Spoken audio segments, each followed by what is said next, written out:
Proverbs 21 verse 5 says, "Good planning and hard work lead to prosperity, but hasty shortcuts lead to poverty."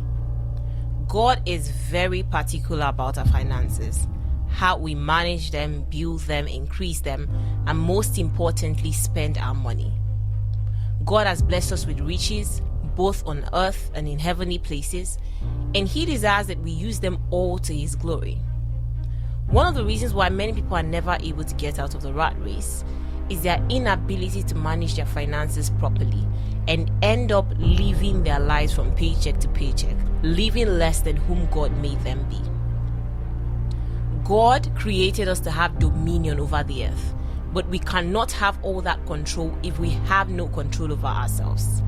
To have dominion over the earth, we need money to access and change certain things, because even the Bible says in Ecclesiastes 10 verse 9, people enjoy eating and wine makes life happier, but money solves a lot of problems.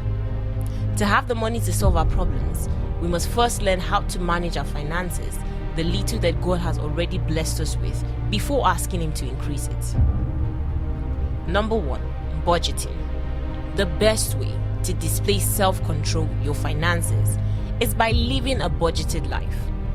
Budgeting proves the existence of boundaries in our finances, and that helps us to know what we are responsible for and what we are not. Budgeting helps us to live within our income or even less, not spending more than we earn. Protects us from getting into unwanted and unhealthy debt. Living a budgeted life involves planning all your monthly expenses within the confines of your monthly income. You spend whatever you earn and you never go beyond. Living a budgeted life is quite difficult for people who are extravagant with their spending, always trying to please everyone, people trying to look or feel better than other people, or people who lack basic financial knowledge or expertise. Learning to live and spend within your means can be quite daunting for the first few months, especially if you are not used to that kind of lifestyle. However, with consistency and discipline, you will get better at it. Creating and living a budgeted life helps you build financial discipline because it confines your spending to only the amount you budget for a particular item. Number 2, cutting costs on big expenses. It is okay to go for things of lesser price value. If you're trying to grow your finances to attain financial freedom, cut down on those big expenses. Cutting the cost on these bigger expenses helps you save a lot more money. For example, if buying a brand new car model costs say 50 grand and the used version costs about 35 grand, if you get the used version, you end up saving 15 grand extra. Cutting down your expenses also helps you stick with your budget. Do not let yourself be pressured by people to go for high-priced items, even if you can't afford it, when you know you can go for something cheaper and save a lot more money. Number 3, avoid the small pocket leaks. Many people complain that they do not know how all their money finishes before the month runs out.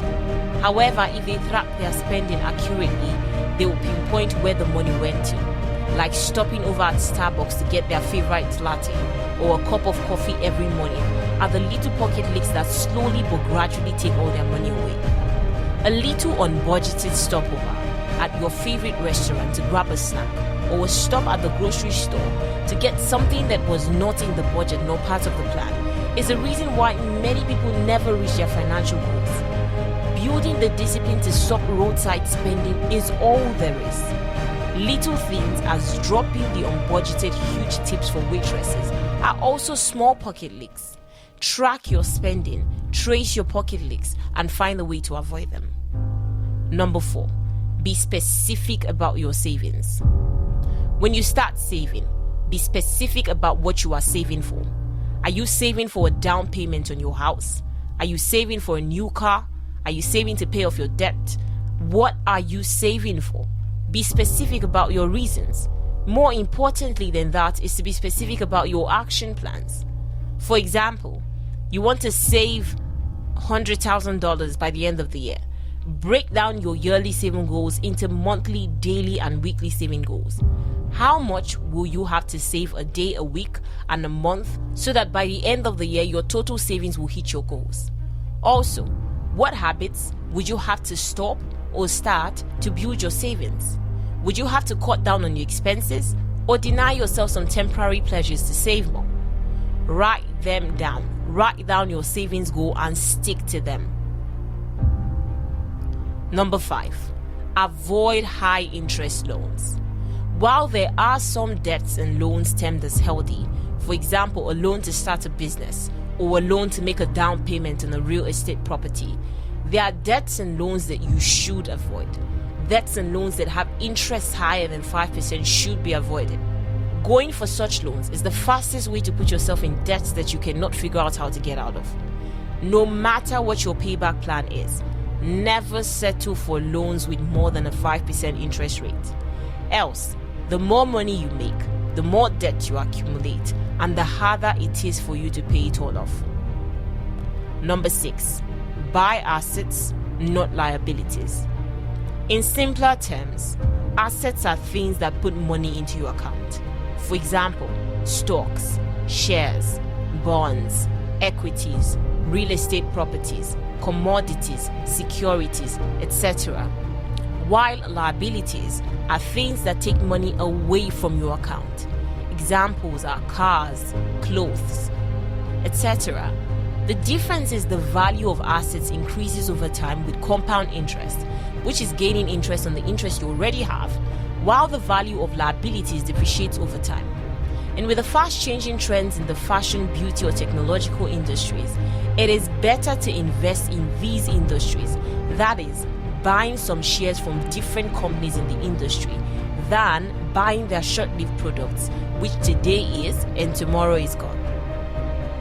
If you are one to live with the trends, you run out of money quickly because trends constantly evolve, and the only thing that increases with increasing trends is the value or the market capital of the different companies.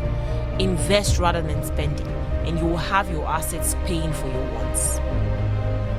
Number 7, invest for retirement. When you invest for your retirement, the value or worth of your investment increases massively over time. When you save for retirement, the value of your money has more likelihood to depreciate due to inevitable inflation and or economic crisis. Invest for retirement. Long-term investments for retirement pay off better than saving for retirement.